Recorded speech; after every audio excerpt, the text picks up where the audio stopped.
te voy a pasar el...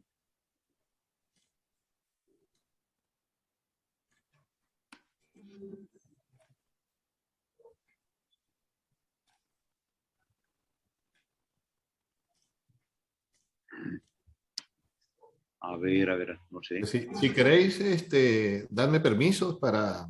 Es lo que estoy dando de hacer en seguridad. Eso, sí. Bloquear reunión, habilitar sala de espera, ocultar imágenes, perfil. No me acuerdo cómo te no, oh. No tengo forma de entender cómo te paso. ¿Te puedo permitir compartir pantalla? Bueno, estás ahí ya. No sé. Listo. Bueno, dale. Bueno, nuevamente muy buenas tardes, noches a todos los maestros de Cábala que están aquí presentes, maestras. La clase que nos convoca el día de hoy es el número 2, de ser y vivir libres. Y bueno, ahí tuve la oportunidad de poder enviarles el documento de las presentaciones. Y de entrada hay una frase que dice Wolkoff, que me parece muy interesante como para orientar la discusión, y es la que dice, si lo puedes imaginar, lo puedes crear.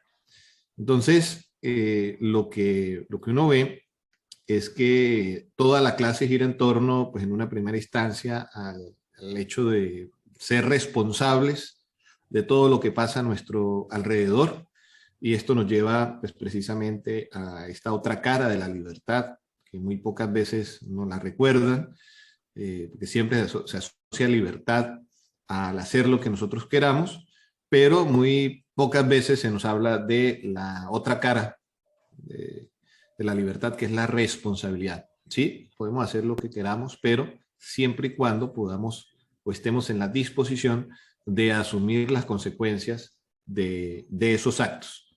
Incluso lo que trata de hacer Volkov con el ejercicio de las 10 aspectos que queremos cambiar, y es tratar de reconocer que todo lo que nos pasa por una decisión, por un ejercicio de nuestra voluntad, que de acuerdo a nuestro nivel de conciencia, pues nos ubica en un momento, en una situación, en un trabajo, en una relación, y que ya depende de nosotros si deseamos continuar o deseamos avanzar o transformar esa realidad. Entonces, ese proceso de creación, lo voy a dejar ahí enunciado, es lo que pues, le importa a la Cábala, o lo que la Cábala establece como una forma, un referente para prácticamente, para entender, que dice Wolkoff, las reglas del juego de este mundo, del sistema. Entonces, simplemente para dar un poquito de contexto, pero quiero escucharlos a ustedes para seguir haciendo estas reflexiones. José Luis. Gracias, Jeffrey. Completamente válido el inicio de lo que comentas, porque hay una frase muy antigua y muy conocida ya de Immanuel Kant: mi libertad termina donde empieza la de mi vecino. Hoy en día, infortunadamente, veo que está muy en boga el tema de los derechos, los derechos, los derechos, y se habla de 200.430 derechos de todo el mundo, pero no caen en la cuenta la gente de que los derechos son la cara de una moneda que por el otro lado cuenta con los deberes. Ahí es donde se está fallando, a mi modo de ver, en el tema de la apreciación de derechos. No que la gente no tenga derechos, claro que todos los tenemos, pero siempre y cuando estos derechos no afecten a terceros, uno, y dos, vayan concatenados, vayan unidos, vayan ligados al cumplimiento de mis deberes, ahí sí puedo yo hablar de derechos. Era lo que quería de pronto acotar respecto al inicio que decía Jeff. Gracias. Muy bien, muchas gracias, José Luis. Exactamente. Los deberes como esta otra cara de los derechos. Muy bien. ¿Quién desea hacer uso de la palabra? Camila, Camila y luego Verónica o Francisco. Me pareció muy interesante la parte donde el 100% de todo lo que nos pasa, somos nosotros responsables, porque pues uno siempre busca como de quién fue la culpa, como por qué me está pasando esto, no, pero pues yo ahí tuve un grado de responsabilidad, digamos en un porcentaje, pero no, es que la culpa fue de tal, sí. Entonces, pero también la otra parte muy interesante es cuando dice, bueno, es que cuando tú te haces cargo del 100% de la culpa, también te haces cargo del 100% como de la autonomía que tienes sobre esa situación que está ocurriendo en tu vida. O sea, que tú puedes modificar eso que está pasando en tu vida, porque como eres el 100% responsable, también eres el 100% autoridad sobre eso. Eso me pareció bastante importante como para dejar un poco a veces de victimizarnos, porque a veces tenemos esa costumbre. Eso era mi aporte. Muchas gracias, Camila. Sí, a veces consciente o inconscientemente, pues nos pasan cosas y uno a veces no comprende o alcanza a dimensionar el grado de responsabilidad que tenemos frente a eso. Me hiciste acordar uno de estos memes o imágenes que dice, Señor, ¿por qué me pasa esto? Y luego dice, ya me acordé. Esa es la primera reacción, ¿no? Culpar a todo el mundo. Y a veces radica en uno mismo. Verónica o Francisco, no sé. Están ahí alzando la mano. Buenas tardes con todos nuevamente. Sí, me parece muy interesante con lo que tú habías iniciado, Jeffrey, es esa frase de Wolcott, ¿no? Si puedes imaginarlo, puedes crearlo. Entonces, eso quiere decir que nosotros sí tenemos un espíritu, sí tenemos un alma que prácticamente actúa o puede actuar sobre la materia. Entonces ahí vemos que la energía o nuestro yo interior se interpone a la materia. Y es muy interesante también lo que estamos viendo, porque nos enseña que ningún proceso o no podemos conseguir absolutamente nada, ya sea del creador, del universo o de nosotros mismos, si es que no seguimos un proceso. Por decir, cuando nosotros queremos cambiar algo, sea en el trabajo, sea en nuestro hogar, sea en nuestra vida diaria mismo, debemos iniciar pensando que qué me gustaría si lo que estoy haciendo no me gusta, ¿no es cierto? Luego identificamos la esclavitud relacionado con lo que estoy haciendo, porque lo que estamos viendo y lo que estamos haciendo es aprender cómo deshacernos o salir de la esclavitud, no de la esclavitud física nomás, no de la esclavitud de nuestra vida diaria, sino de la esclavitud interior que nos causa el ser esclavos de un trabajo, de una mala relación. Luego tenemos que analizar qué es lo que creemos, qué es el beneficio que recibimos al permanecer en esa situación. Entonces, ¿cuál es el beneficio? Siempre el beneficio va a ser físico, material.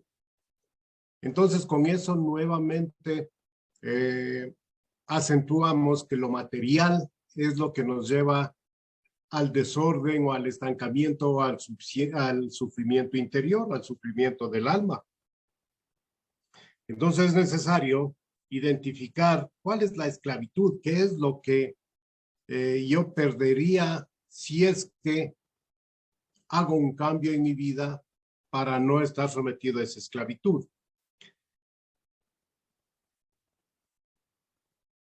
¿A qué carencia física le tememos? Y por eso permanecemos en esa situación. Sí, también es otra de las cosas. ¿A qué carencia física le tememos? Generalmente le tememos a la carencia de la desestabilidad, del miedo, de perder un ingreso económico. Entonces, ¿eso a qué está relacionado? También a nuestra parte física. que afecta a nuestra parte espiritual. Y así son los seis parámetros o 6 preguntas que debemos hacernos cuando nosotros querramos cambiar. Y para salir de esta esclavitud, tenemos que hacer un análisis de lo que nos mantiene esclavizados y encontrar las alternativas que nos permitan salir de esa esclavitud y empezar a realizarnos como personas. Es decir, hacer lo que satisfaga a nuestro cuerpo físico y espiritual. Y eso puede hacerlo 100% cada uno. Entonces, ¿qué es lo que nos indica Wolkoff? Que todo lo que nos está pasando a nosotros no es por culpa de otras personas o por culpa de los demás. Lo que nos sucede a nosotros es por culpa de nosotros mismos. Si estamos anclados o esclavizados a un trabajo, pues nadie nos está diciendo que nos quedemos en ese trabajo y suframos día a día. Simplemente nosotros hacemos un análisis para qué soy más apto, en qué me va a ir mejor. Y digo, gracias al trabajo renuncio y me voy. No es cierto, no es que nuestro jefe ni nuestros compañeros nos tengan anclados a ese trabajo. Entonces la responsabilidad de cambio es 100% de cada persona. No podemos echarle la culpa a nadie de nuestros fracasos, así como tampoco los agradecimientos a una persona por nuestros triunfos. Todo ello depende 100% de nosotros.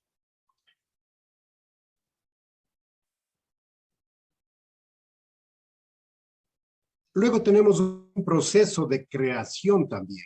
No es que las cosas vienen y se hacen, y eso ya refiriéndonos al mismo creador, Dios, o el nombre que queramos darnos, ¿no? Entonces dice que todo proceso creativo debe igualar el de la creación del universo, o no será exitoso.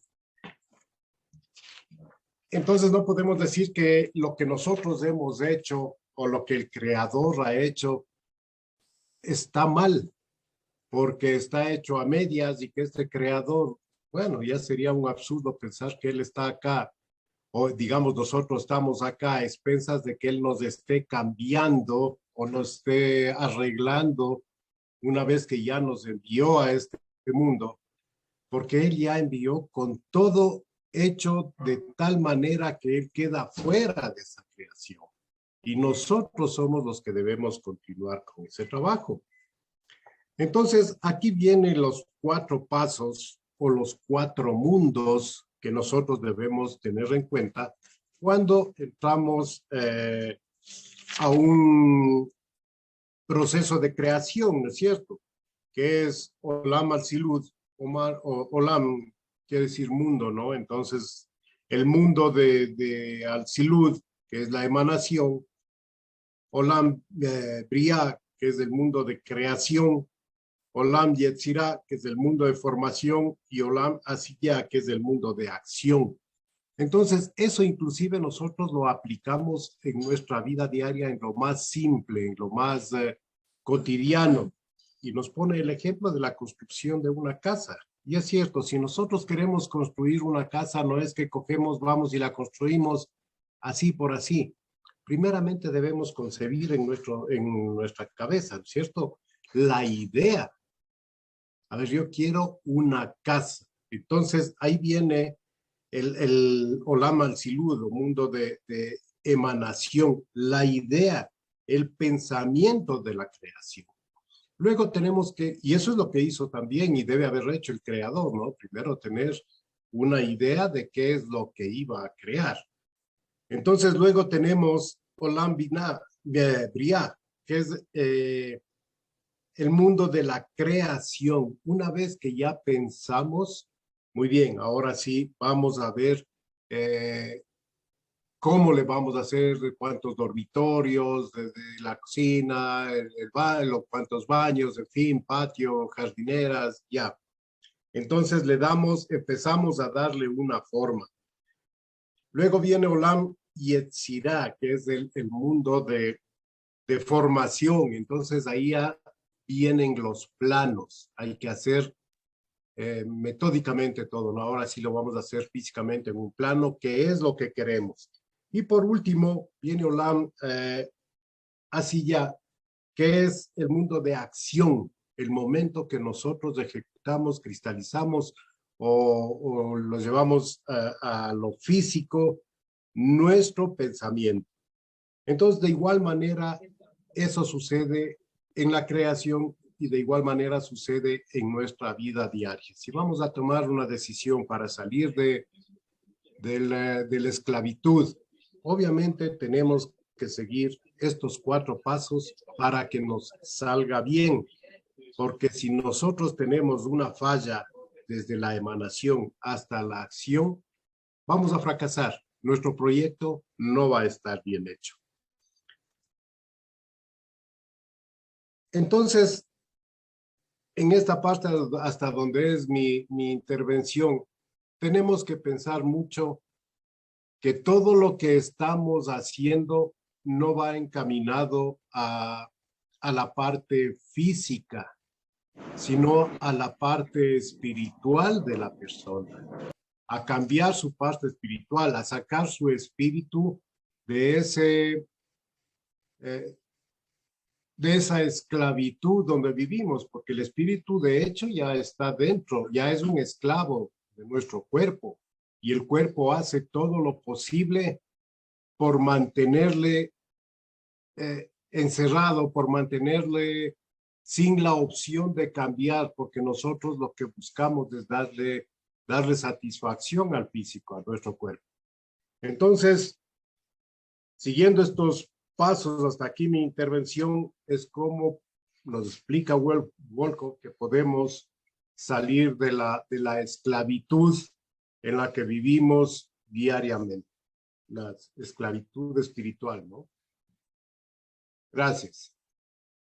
Muy bien, Francisco. Muchas gracias ahí por esas interesantes reflexiones. Vamos a darle la palabra a Manuel, que está ahí alzando la mano, que lo veo muy atento. Manuel, tienes la palabra. No es simplemente... No, Manuel Torres. Hola, Manuel Clavijo. Un saludo. Qué pena. Manuel, tienes el micrófono. Cerrado el micrófono, Manolito. Gracias, contertulios. Mi forma de apreciar esta segunda clase la voy a compartir con ustedes. Es una serie de exposiciones que tienen un velo. Detrás de ese velo está una de las leyes propias de la naturaleza, que es la ley de la causalidad, recogida también de una de las leyes que nos trae el Kybalión. ¿Por qué digo esto? Porque nos expresa Wolcott, dice que lo que pasa somos responsables nosotros. Y ello implica que esa responsabilidad es la causa y es la que genera los efectos que estamos recibiendo. Somos esclavos de nuestras acciones. No es que son acciones que vienen de por sí de manera exógena, sino que estamos supeditados a recibir las consecuencias de nuestras acciones, que es un desmenuzamiento de la ley inmutable de la causalidad. Esta ley de la causalidad es la que nos determina las angustias y las felicidades, y es la que nos va a determinar la esclavitud o la libertad. Lo que sucede es que el momento en que generamos o creamos esa causa, no somos conscientes de los efectos. Por falta de un detenimiento más profundo y un análisis circunstancial del accionar humano. Tan solo buscamos la razón de por qué esos efectos cuando ya los sentimos. y nos retrotraemos al pensamiento de encontrar la causa de eso. Pienso que liberarnos de esas esclavitudes es como el proceso psicológico de todos los accionares un poco no rectos, que es primero aceptar ese no accionar recto y segundo tratar de encontrar cuál es la causa de ese accionar. Encontradas las causas, podremos realizar un cambio y podremos detener esa situación de angustia, de esclavitud y pasar a una etapa de libertad. Si bien también nos trae el mensaje de que somos creadores, como lo fue el gran creador de lo que nosotros hacemos, pienso que nuestras creaciones deben fundamentarse en una estructura sólida y clara, que descanse en el orden del bien, en el orden del progreso y que nos proyecte hacia el desarrollo. Haciendo esta creación de momentos o comportamientos hacia adelante, disminuiremos esa sensación de esclavitud. En consecuencia, pienso que somos creadores de la esclavitud, somos creadores de la libertad, sin que intervengan causas o protagonistas exógenos, sino nuestras propias acciones, nuestras propias motivaciones que nos conduzcan a ese accionar con la consecuencia de esclavitud o libertad. Pero probablemente es bastante difícil el momento en que estamos creando tener esa forma de proyección, pero tenemos que tener un raciocinio muy firme para eso. Un ejemplo muy claro es en la educación de los hijos. Cuando creamos una estructura razonable, razonada y proyectada, tendremos un buen fruto. Cuando actuamos sin esa debida proyección, análisis, observación de lo que estamos creando, tendremos que lamentar que ese fruto no es lo que nosotros, entre comillas, nos merecemos. Pero yo creo que sí nos merecemos, por falta de esa meditación de consecuencia. Estas intervenciones de la clase 2 de este curso tienen el trasfondo de esta ley de la causalidad. Esta ley de la causalidad debidamente entendida, que debe ser cómo recibimos en Cábala la enseñanza. La enseñanza nos va a decir, vamos a recibir, que lo básico en nuestro accionar es accionar conscientemente con las proyecciones, repito, proyección del bien, del orden y hacia el desarrollo. Solo así podremos combatir este sentimiento de esta esclavitud. Solo así podremos experimentar una verdadera, entre comillas, que no hay una total libertad. De ahí que considero muy importante analizar de manera en conjunto todas las clases, porque tienen algo muy esotérico, tienen algo muy escondido, que tenemos que irlo develando, irlo revelando, para entender de mejor manera el sentido del recibir cabalístico. Es mi aporte.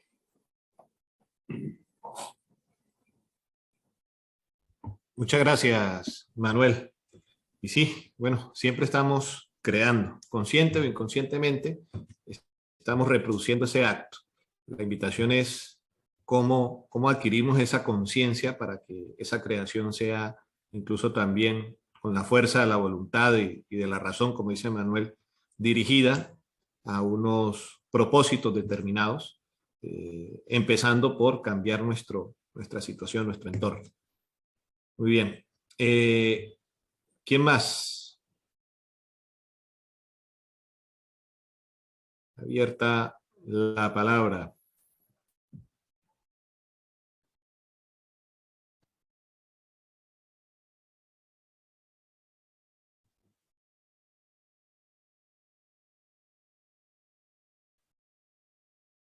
Porque también está el tema, bueno, ya Manuel y creo que Francisco nos hablaron del proceso de creación, que es, digamos, se dedica gran parte la clase número 2, y también esta analogía que se hace con el Bereshit, con lo que fue el proceso de creación y estas dos relaciones, estos dos verbos del dar y el recibir, y cómo influye esto en los procesos de creación. Entonces, no sé si alguien quiere apuntar en esos dos temas.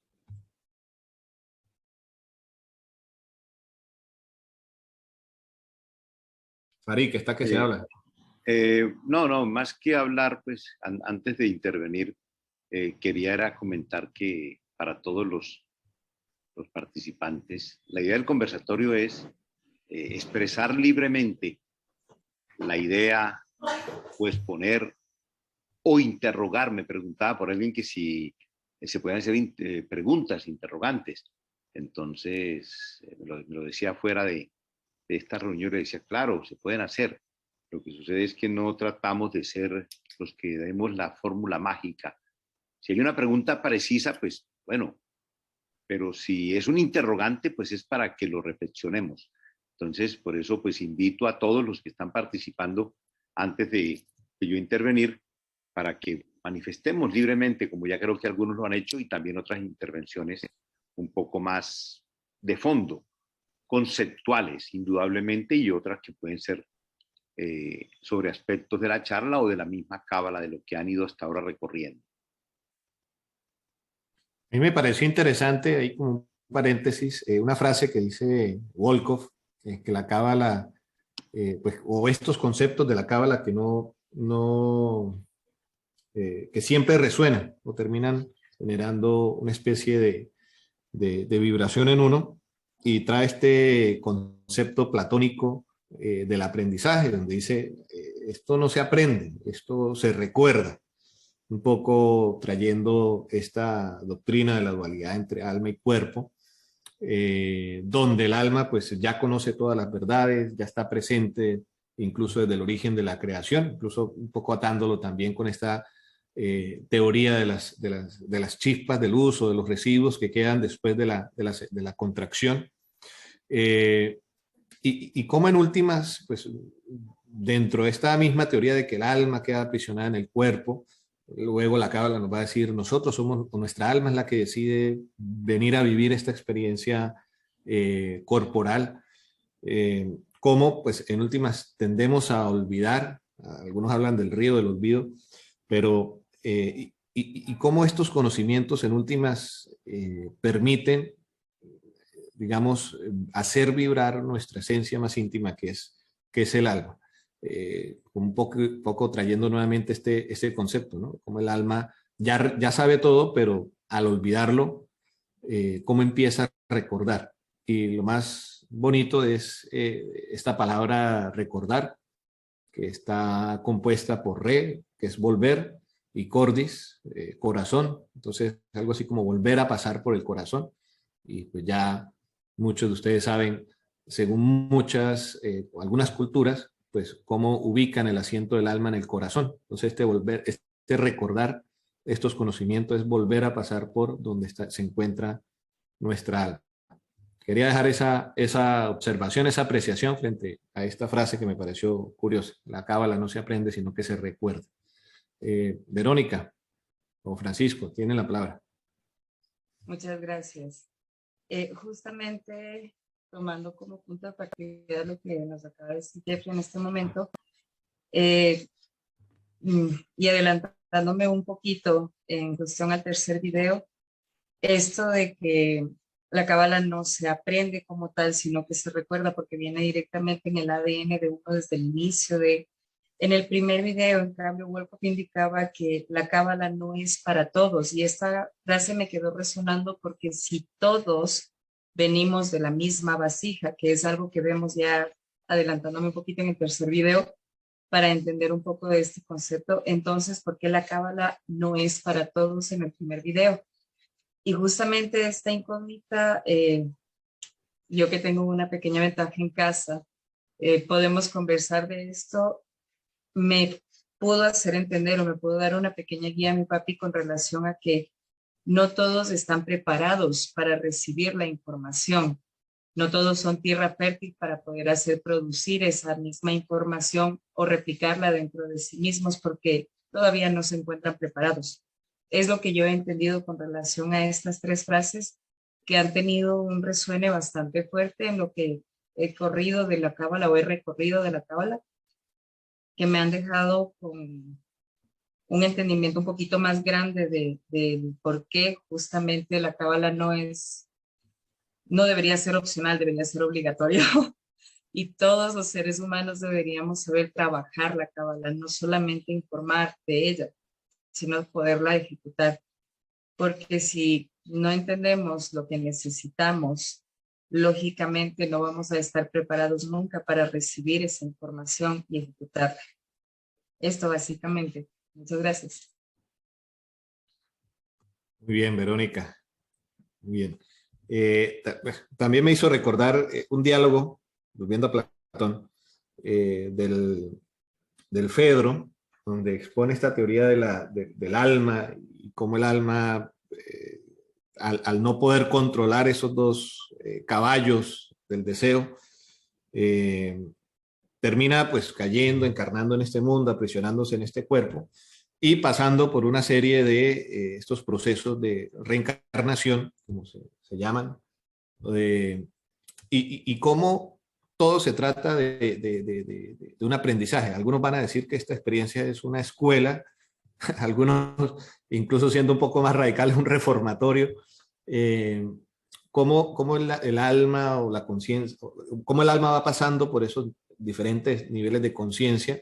Y algo que Wolcott menciona cuando habla del cigarrillo, de la torta de chocolate, es que todo en esta existencia tiene una conciencia, así sea muy mínima, pero la hay. Claro, nuestra conciencia en ese sentido tiene un mayor grado, unas mayores facultades, que José Luis, Manuel mencionaban, bueno, la facultad de la razón, que es la que nos hace especiales, por así decirlo. Y dice Wolcott cómo nuestra conciencia a veces termina siendo sometida, esclavizada por conciencias que uno podría denominar menores. Entonces, como en principio donde nosotros deberíamos gobernar, como para traer este concepto de la anterior clase, del rey y el esclavo, o del siervo, cómo a veces vemos que se invierte la relación y no adquirimos nuestra verdadera conciencia de que somos un alma que está mandada a ser libre, o como decía Manuel, a no tenerle miedo sino a las leyes de la causalidad, a las leyes de causa y efecto. Entonces planteaba eso Platón de cómo en el recorrido de diferentes vidas va nuestra alma adquiriendo conciencia y gradualmente pues vamos evolucionando en esos estados hasta retornar al origen. Algunos mencionan de la perspectiva religiosa retornar al creador. Que es lo que también Wolcott mencionaba en la clase con este proceso de la creación, del nacimiento del Ein Sof, del infinito, y cómo es volver a esa luz primordial, que a veces se nos vuelve tan compleja, porque nosotros siendo criaturas limitadas, nuestra razón a veces no puede llegar a alcanzar a imaginar o al menos concebir lo ilimitado, lo absoluto, incluso lo atemporal, dado nuestra condición de seres finitos. Entonces, dejo ahí estas reflexiones también un poco frente a lo que decía Verónica, y cómo a veces este mensaje llega a unos con esa pasión, con ese, como estamos aquí, imagínense, al menos los que estamos en Colombia es un lunes festivo, aquí de gomosos, digo yo, somos unos gomosos de la cábala. Farid. Jeffrey, a ver, vamos a meterle un poquito de pimienta a la cosa. Vea, esta segunda conferencia, bueno, la primera también, yo explicaba que en la primera había un bloque que es un poco el método que Volkov o que ese grupo, y está, si la reviso línea a línea, encuentro con que están los aspectos o las invisibles de lo que habría que estudiar para encontrar lo que sería una cábala, no una cábala mística, esotérica, sino aplicada. Lo que pasa es que la cábala aplicada, para que sea verdadera cábala, tiene que tener esos componentes de cábala mística, cábala esotérica o de cábala cuántica, como la que en este momento el grupo de avanzado estamos estudiando. Entendamos eso. O sea, ¿por qué? Porque de todas maneras, el mismo Volkov plantea, muy al comienzo de esta segunda conferencia, y empieza a ser un deslinde, aquí una discusión profunda respecto al tema de las creencias, respecto al tema de las ideas. Y el conferencista nos está planteando, nos está proponiendo, ¿sí?, unas enseñanzas a partir de fundamentos y de condiciones que milenariamente han sido demostradas. Al punto que hay una frase que veo que no se ha mencionado, y él menciona la Torá, siendo él muy cercano a esa condición, y dice, la cábala nos enseña que la Torá es un código.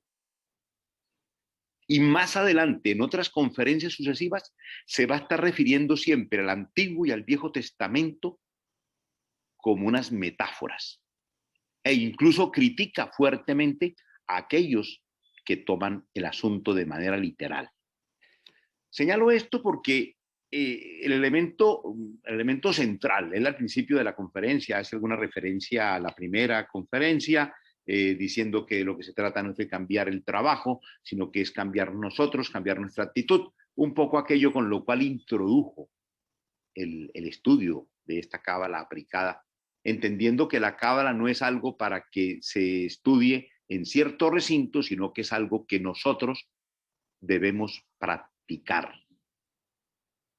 Volkov acuñó la frase que nosotros recordamos la cábala, y nosotros en el grupo avanzado de cábala cuántica decimos que la cábala pues no se estudia o no se aprende, sino que se practica.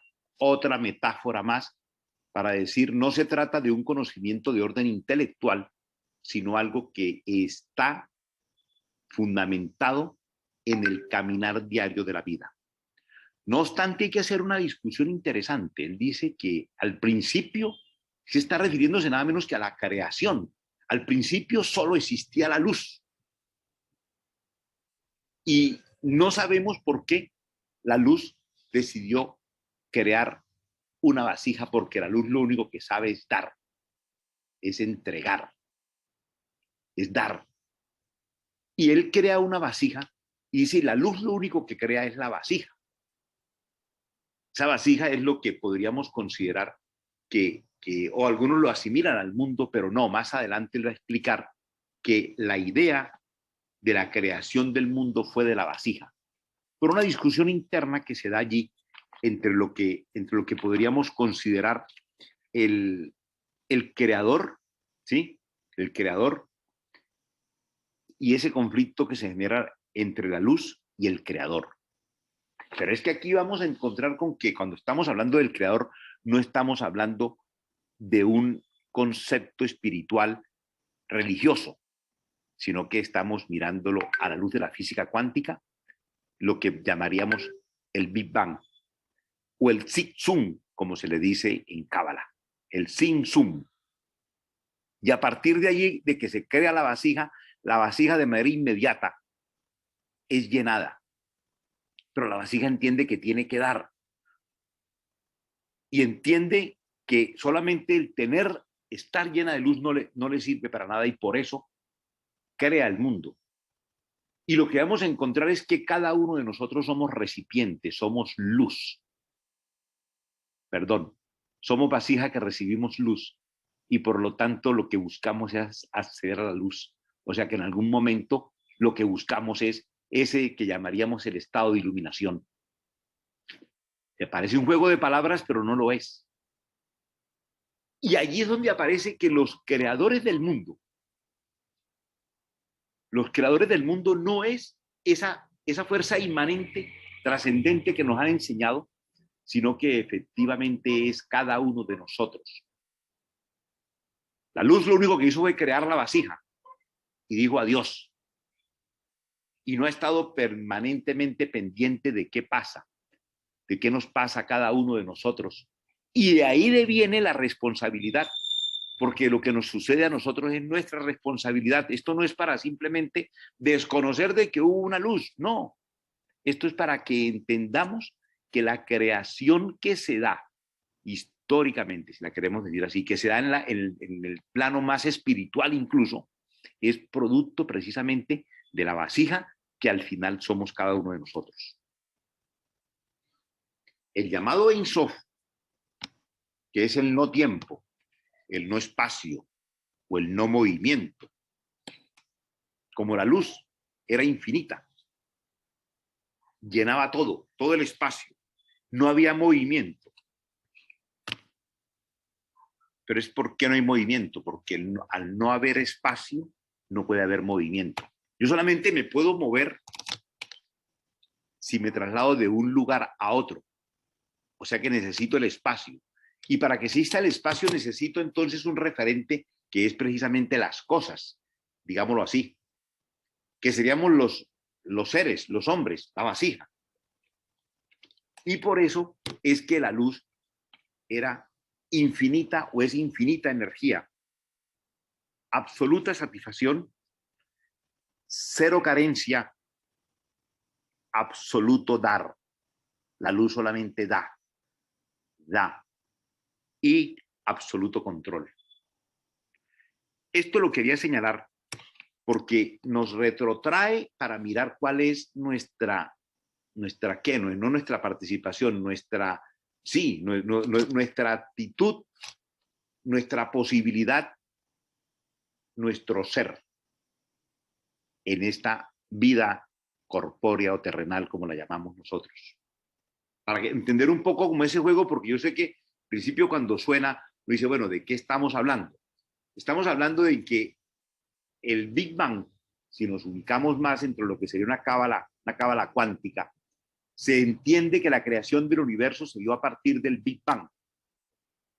La cábala con sus enseñanzas hace una metáfora y cuando se están dando los primeros elementos de la cábala con el patriarca Abraham, pues no se usaba el Big Bang, se usaba el Sin Sun, que significa contracción. Y como de un plano infinito, como es el Sin Sun, que no había nada, solamente la luz, se va a crear un plano finito como lo es la vasija. La vasija que dice también el Golkov en su exposición, dice, ¿qué crea un plano infinito? Pues otro plano infinito, la vasija, el universo. Y por eso decimos el universo, pues es infinito. De manera que en esos aspectos, si nos empezamos a referenciar, es muy importante para que entendamos el por qué se deviene en la responsabilidad, porque los únicos que hemos hecho las cosas bien o mal somos nosotros, la vasija. La luz nos fue entregada y nosotros nos hemos encargado de construir, otros dirán de destruir, hablemos lo mejor en el sentido de construir siempre el mundo, siempre lo que tenemos. Pero hay un punto que no podemos olvidar. Yo dije que la vasija fue la que inventó la creación del mundo. ¿Y por qué? ¿Y por qué? La herramienta para crear el mundo fue el ego, nada menos.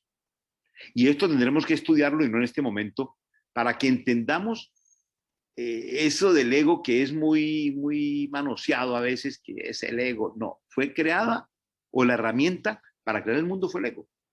¿Sí? ¿Por qué? Porque de todas maneras, cuando yo estoy creando, estoy dando.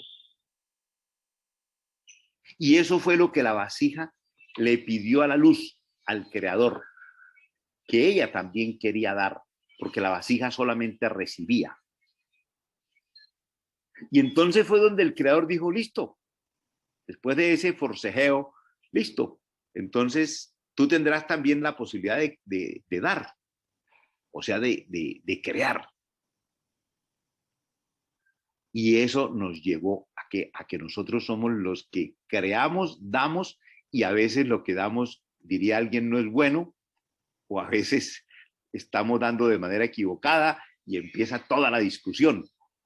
La luz perdió el control. No, simplemente se lo cedió a la vasija. Le dijo, listo, hazlo. Y entonces los hijos de los hijos, y hablo del patriarca Abraham y tal vez mucho antes, pues comenzaron todo este largo caminar que aún no ha terminado. De guerras, de expresiones y de creación del universo, de desarrollo de la ciencia, de la tecnología, en fin, de todo. Ese es el punto. Así como creamos y desarrollamos las ciencias, las artes, la medicina, la física, descubrimos la astronomía, la astrología, también hemos hecho grandes cosas erróneas. Y justamente en un texto cabalístico que vais a leer más adelante vais a encontrar que tal vez una de las causas principales por las cuales se han dado las guerras y las muertes y las confrontaciones religiosas son precisamente por la religión, por las religiones, porque fueron las que se meten y las que se montan en el cuento, pero a partir de o de la búsqueda de dominar y de controlar y de coartar la libertad. No podéis hacer tal cosa, debéis hacer estas otras. Y lo que ya se plantea más adelante es que las tablas de la ley, por ejemplo, del Antiguo Testamento, no eran tablas de la ley, no había ninguna ley. Pero esto es todavía prematuro para plantearlo allí. Somos deseos infinitos, dice Golkov. Y aquí, cuando dije de las religiones, no es por pelear con las religiones. Cada uno en su credo y en su práctica religiosa, aquí respetamos con absoluta tranquilidad. Lo que no queremos es que se confunda el estudio de la Cábala con el estudio de la religión judía. No, ni con la cristiana, ni con la musulmana, ni con ninguna. Pero en el planteamiento que hace Golkov dice, somos deseos infinitos. Tenemos el derecho de desear. ¿Y qué es una de las cosas que las religiones prohíben? No desees. No busquéis el beneficio personal.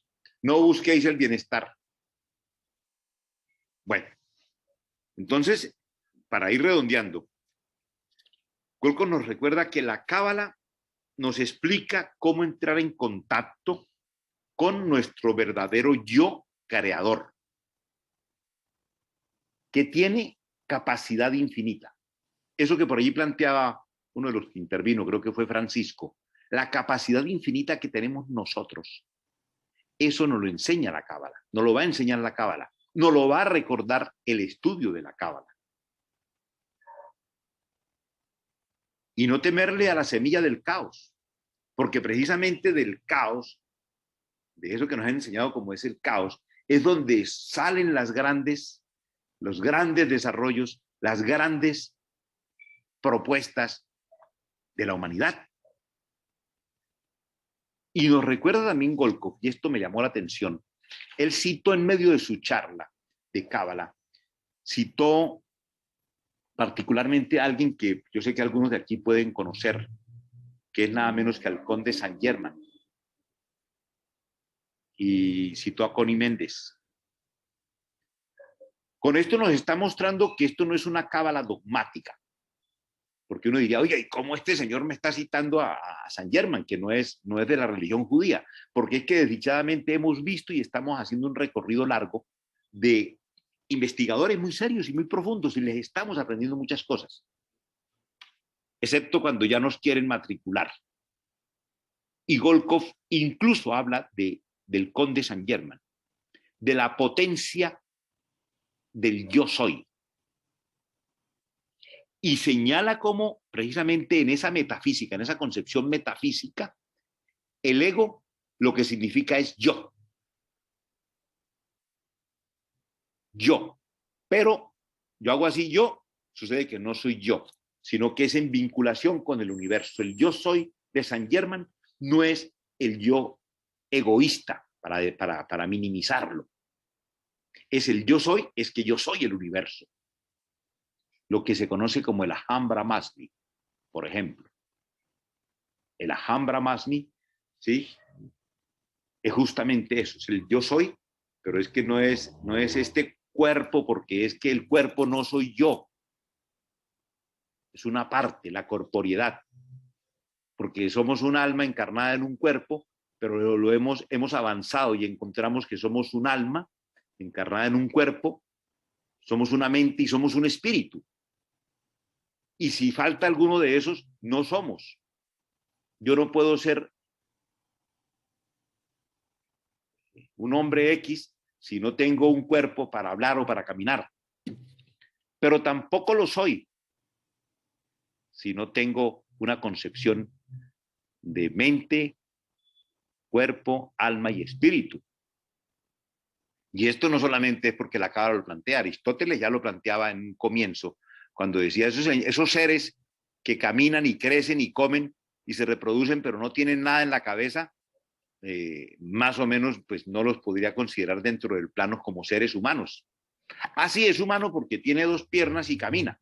Bueno, pero ese no es el hombre del cual inclusive el Estagirita pensaba. No era el hombre que el Aristóteles pensaba que debía ser o creía que debía ser. Incluso tenía claridad en ese momento de lo que ahí se planteaba. Es muy importante que entendamos justamente en el cómo se rompan los conceptos dogmáticos. Y yo me alegro porque en el grupo finalmente hemos estado apuntándole a lo que es. De manera que ese punto del recibir por recibir, que es con el que él termina la conferencia, o el dar por recibir, bueno, que es el caos del sufrimiento, eso lo voy a explicar en la siguiente de forma muy clara. Pero los elementos iniciales hay que tenerlos claros. Si somos la vasija y hemos recibido toda la luz, aquí con esto cierro, somos la vasija y recibimos toda la luz infinita. Por eso somos potencialidad pura. Por eso somos luz infinita. Pero no lo sabemos. Y por eso podemos dar todo lo que infinitamente. Si somos luz infinita como vasija, si hemos recibido la luz infinita, ¿qué puedo entregar? Todo. Luz infinita. Pero eso no somos conscientes, somos mezquinos. Nos enseñaron a ser miserables, por decirlo así. Perdonad que los diga. No, es que es un tema. Nos cambiaron el chip. Y nos dijeron, cuidado, mijo. Por eso se dice popularmente, por lo menos aquí en Colombia, ¿sí? Que dicen que a los niños son muy libres hasta que llega cierto momento en que los coartan. La familia, primero, la escuela, la religión, y entonces les ponen una cantidad de cortapisas y les cortan la imaginación, sí, les cortan el vuelo de su vida. Es eso. Somos vasija y somos luz infinita porque es lo que recibimos y lo podemos dar. ¿Por qué? Porque lo vamos a encontrar en la conferencia, ya por ahí el Volkov lo va diciendo. El asunto es el recibir para dar. Y ahí la dinámica. El que recibe mezquinamente para guardar y atesorar no ha recibido nada. De eso podéis estar seguros. Bueno, creo que era importante para mí plantear estas cositas para que las la sigamos buscando, la sigamos discutiendo y la sigamos explorando. Hasta ahí dejo la intervención, Jeffrey. Muchas gracias, Farid. Y sí, creo que ese es un tema importante, ¿no? La relación entre dar y recibir. Como bien lo decís, el recibir por recibir, pues es estar en esa polaridad netamente de la vasija en un inicio, que era simplemente recibir, así como hay muchas personas que piensan que solamente están en este mundo para recibir, que todo el mundo les debe algo, por así decirlo, y nunca aflojan nada, por así decirlo. La otra, que es una relación que si bien se da bajo un punto de vista estratégico.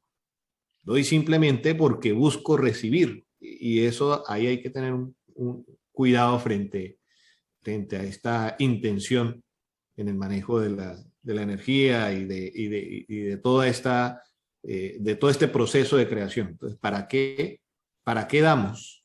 Si en realidad ese dar hay en medio un sentimiento netamente egoísta, estratégico, o si en realidad es un dar desinteresado o más bien un dar en función de lo que se ha recibido, que son los dos niveles, dice Volkov. El primer nivel de recibir por recibir y dar por recibir son netamente el cuerpo. Mientras hay estos otros dos niveles, el dar por dar y el recibir por dar. El dar por dar es darlo todo sin ninguna contraprestación, pero eso en cierto momento también puede ser contraproducente, porque, como decías, no se trata solamente de dar, sino también hay algo que tenemos que guardar para nosotros, ¿no? Siempre guardando ese punto medio. Y la última relación, que es la de recibir por dar. De cómo no, y a veces a mí, por ejemplo, me costó mucho trabajo diferenciar el dar por recibir y el recibir por dar. Entonces, la primera es doy porque busco en últimas recibir para mí mismo bajo un deseo netamente egoísta. La otra, recibo y satisfago mis necesidades, mis deseos, pero es en función de que he dado, que he compartido y que he participado en este proceso de creación.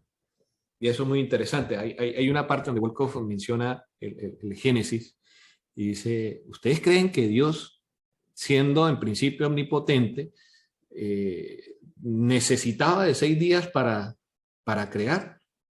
¿O descansó al séptimo día como si se hubiera cansado? Entonces, ¿cómo esto pues tiene o parte de esta relación y algo, no sé si lo dijo en esta o quizá estoy trayendo un concepto de otra clase, y es que la creación está en constante ejecución y que nosotros estamos aquí para contribuir a ese proceso de creación. Es decir, no, el tema de lo que nos habla el Génesis no es algo que pasó hace mucho tiempo, sino que es algo que se está dando y que nosotros como humanidad tenemos aquí un papel muy importante y es contribuir a esos procesos de creación, el dar. Y por supuesto, ese dar, pues en últimas, retribuye a nuestro interés y a nuestras necesidades. No debe ser el foco primordial, pero sí tenemos que mantener, ya que Farid citó a Aristóteles, como él decía, esa proporción áurea, esa moderación, ese justo medio entre satisfacer nuestros deseos, pero también contribuir a la creación dándole a los demás. Bien, esa era mi reflexión frente a lo que decía Farid. No sé por ahí quién más desee contribuir.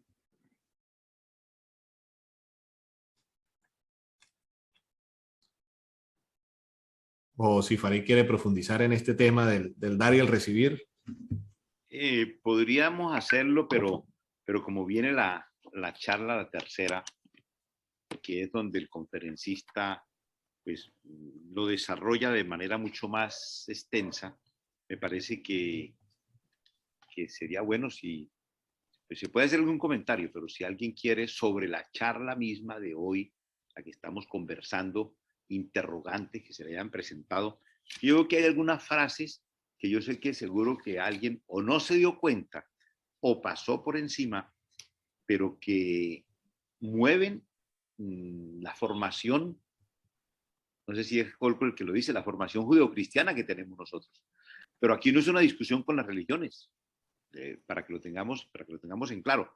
Lo que pasa es que sí es bueno tener esa claridad, porque algunos llegan pensando que vamos a estudiar X o Y religión. No, no estamos buscando una religión, estamos buscando estas enseñanzas que por fortuna, y miren la forma, les recomiendo, cuando escuchen esta conferencia que acaba de pasar y todas las sucesivas, la manera como Golco se refiere a esa entidad que él llama Dios o a ese que él llama creador.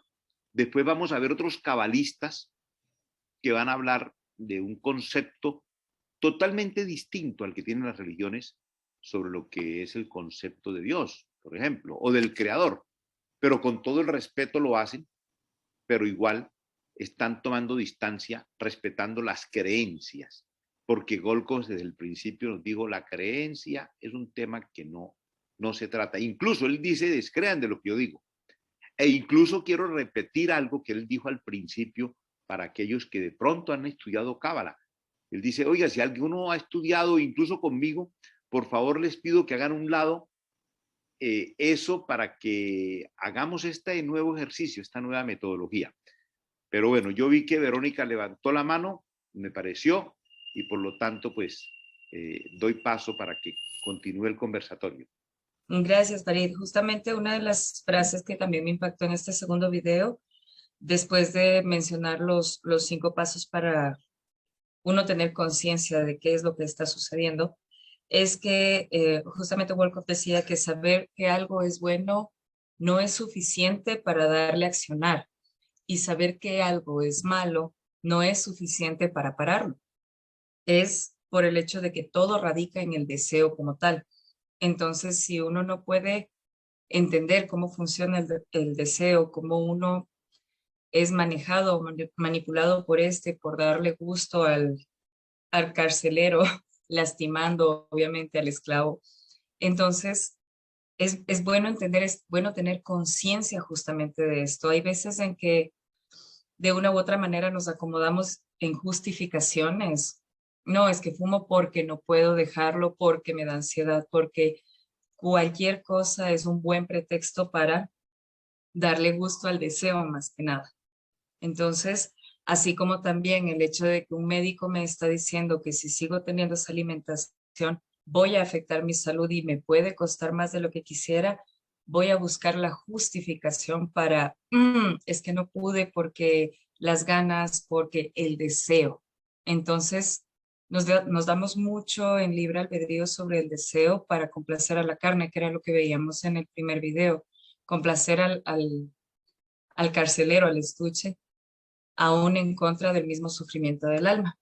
Esta frase me pareció muy, muy impactante porque es hacer entrar en conciencia a la persona de algo que vive en justificación.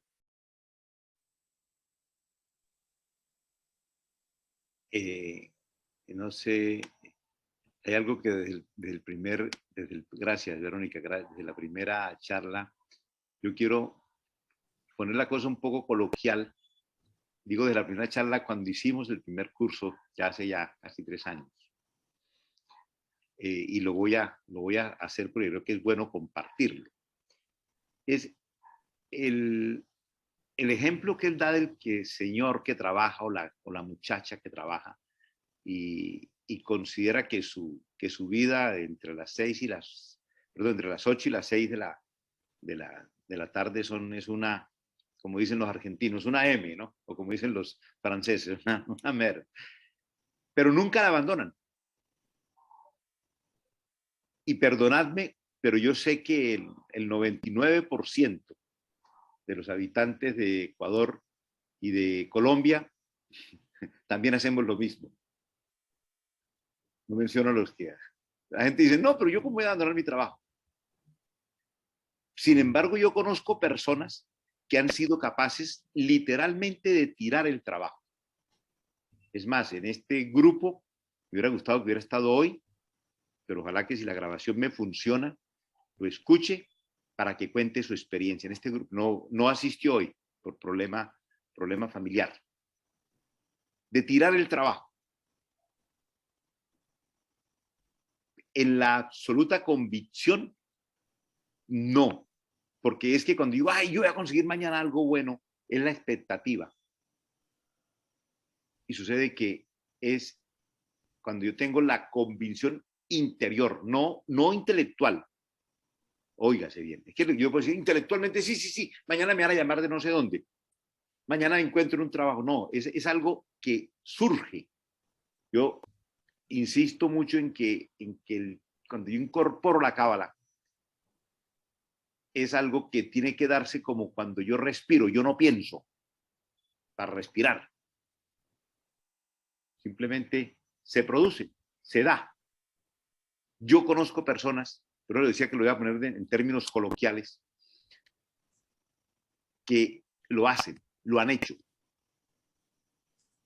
y han encontrado cosas muy superiores, u otros que les ha pasado situaciones difíciles porque por alguna circunstancia se han quedado sin trabajo. Me estoy refiriendo a ese solo ejemplo. Podemos tomar ejemplos miles, relaciones, en fin. Y después se dan cuenta que lo mejor que les pudo ocurrir fue que los hubieran echado de ese trabajo, que hubieran perdido ese puesto. Nada sucede porque sí. Pero nosotros vivimos aferrados y por eso es que en la conferencia de Javier es muy fácil. Él dice, nadie se atreve. Nadie. Así con su tonito y le está tomando el pelo a todo el mundo. Igual que la frase que por ahí señaló Jeffrey. ¿Sí? ¿Por qué? Porque no tenemos esa convicción, aunque intelectualmente podamos decir, sí, yo soy capaz de tener un trabajo mejor, vincularme a una empresa, montar una empresa yo. No. Quería hacer esa sola observación para ese punto y por eso él dice lo que se trata no es de cambiar de trabajo. Muy parecido a aquellos que cambian de ciudad o que cambian de vecindario o que cambian de amigos o que cambian de orden. Y a los 3 meses o a los 6 meses vuelven a encontrar los mismos problemas u otros más graves. Si he dicho algo que esté equivocado, no importa. Para eso vinimos al mundo, para equivocarnos. Perdón, para la corrección. No, eso no lo han dicho hoy.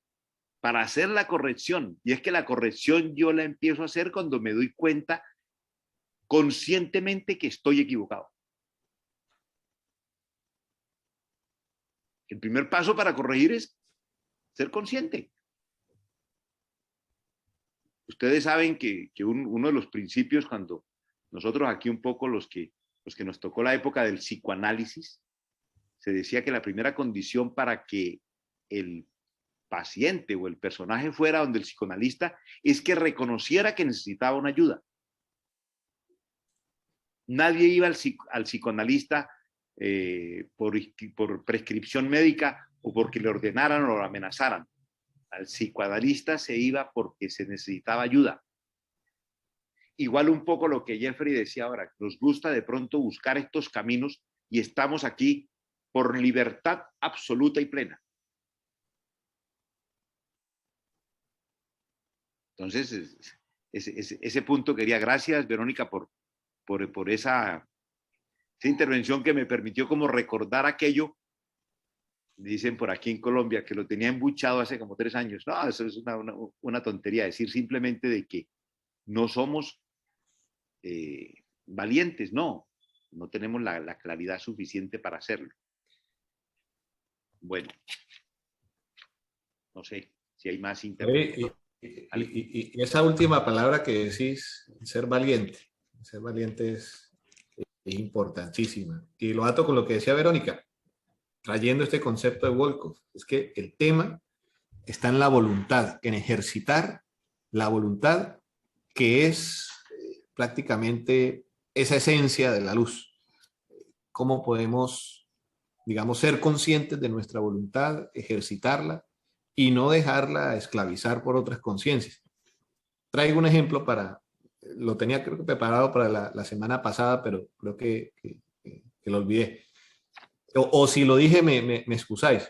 Es este ejemplo para señalar un poco la conciencia de libertad que tienen muchas personas.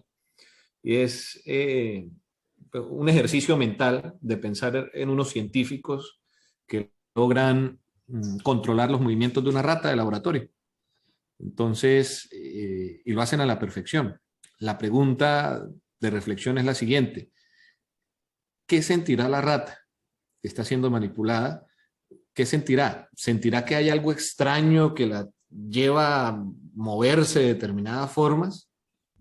¿O asumirá la rata que ella misma es la que está tomando las decisiones? Entonces, ese es uno digamos, esos son dos imágenes de libertad. Uno frente a que la libertad se pierde cuando sentimos una coerción externa, y otra un poco más profunda, y es que la libertad, o a veces tenemos apariencia de libertad, pero que en últimas obedece a otro tipo de conciencias o de voluntades. Y fíjense el problema hoy con el tema del consumismo, de cómo somos bombardeados cada momento, comerciales, redes sociales, ¿verdad? Entonces, que nos impulsan a llevar nuestra voluntad y nos hacen sentir que somos libres porque somos los que estamos tomando las decisiones, pero entonces nos están haciendo comprar que la marca de ropa, que el último carro de último modelo, que el viaje a yo no sé dónde, y cómo en últimas se ve viciada esa voluntad y esa libertad que es la que tanto anhelamos. Quería plantear ahí este ejemplo para la reflexión. Bueno, y cómo la cábala pues ayuda como herramienta a adquirir esa conciencia y a superarnos.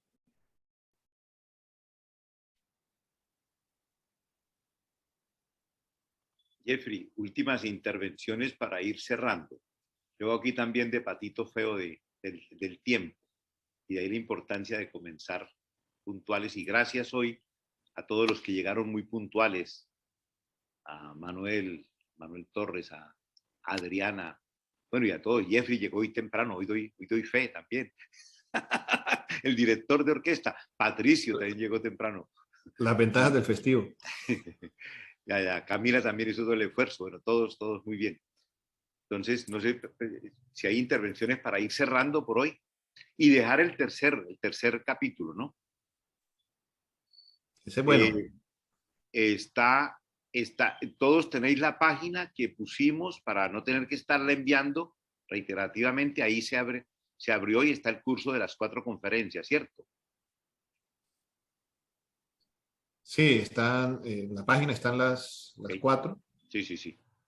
Listo. Voy a tratar de pasar de una vez el link para cualquier cosa ahí tenerlo en la mano. Ok. Y yo pediría ayuda para ver dónde me quedó grabado que dije que fuera en el computador. Espero que así sea. Bueno, no sé qué, Jeffrey. Tienes la palabra para que vaya cerrando. No, pues agradecer la disposición de todos y de cada uno de ustedes. Me encantó verlos intercambiar, alimentarme de la perspectiva de cada uno. Así como uno aprende volviendo a Volkov y a sus cursos, a sus clases, también uno se nutre bastante de las perspectivas y de los aportes de cada uno de vosotros. Entonces, empezar por agradecer y bueno, la cita es, como dicen por ahí, en la misma hora y por el mismo canal, el próximo lunes, con la clase número 3 de Ser y Vivir Libres, para que podamos seguir aquí avanzando en este camino. No sé, también hago la propuesta, pues ya queda en lo que ustedes también digan. Pues como hoy faltaron algunos, pues también, y hago la pregunta, ¿seguimos con el número 3 o hacemos el ejercicio de repetir la clase número 2 con los demás? La dejo ahí al aire. Eso. Yo creo que podríamos seguir con el número 3 y obviamente tenemos que unirles y al 1, al 2 y al 3, porque va concatenado todo, no hay separación. Sí, entonces podríamos continuar con el número 3.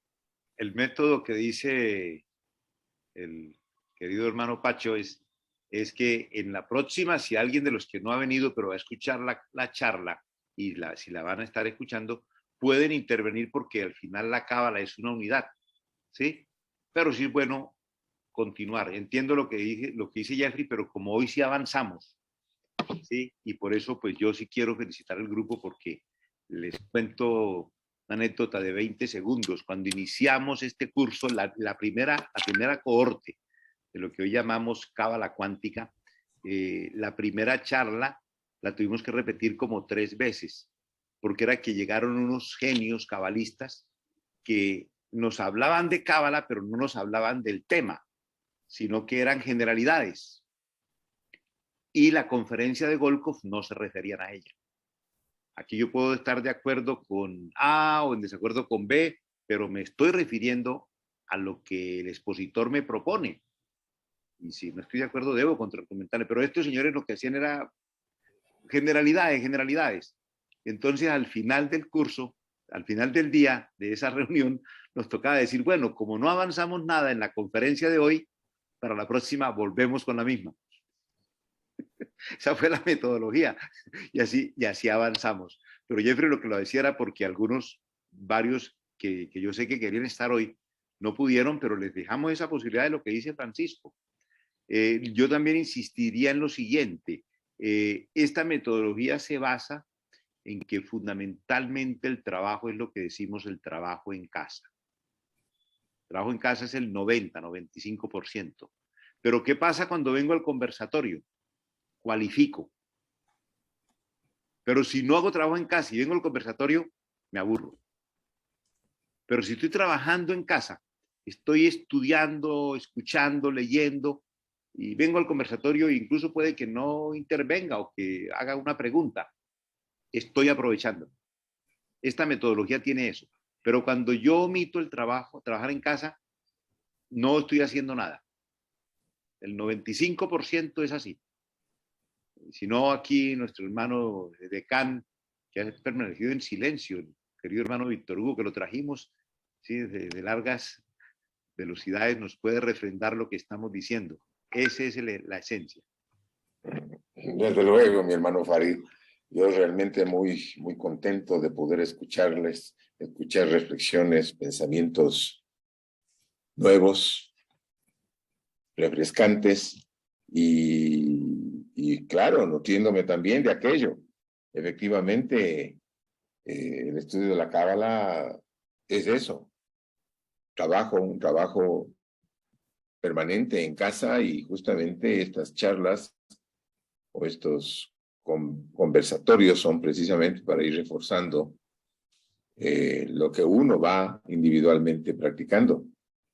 Felicitaciones a Francisco, a mi hermano Francisco, por tener justamente en casa con quien compartir estos temas, y eso realmente es una ventaja increíble, ¿no?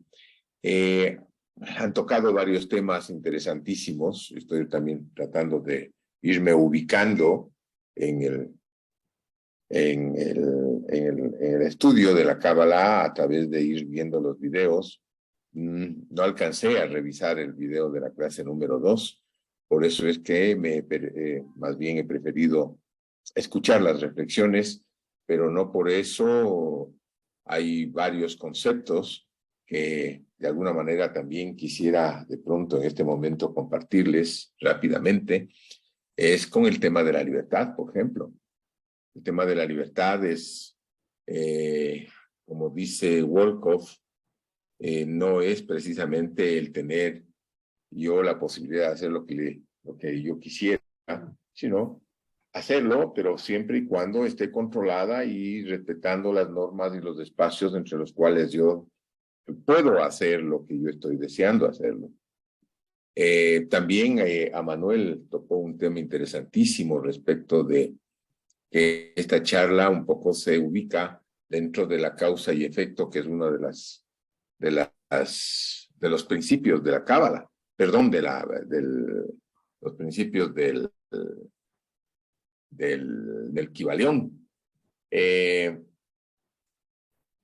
Y sí, todas esas intervenciones, la intervención de Verónica, la intervención de Camila, obviamente las de ustedes, de Farid y de Jeffrey, son efectivamente reflexiones que no solamente me permiten ir recordando temas que ya lo había revisado, pero además, eso me hace notar de que es fundamental el que podamos ir recordando esos mismos temas para poder irlos interiorizando.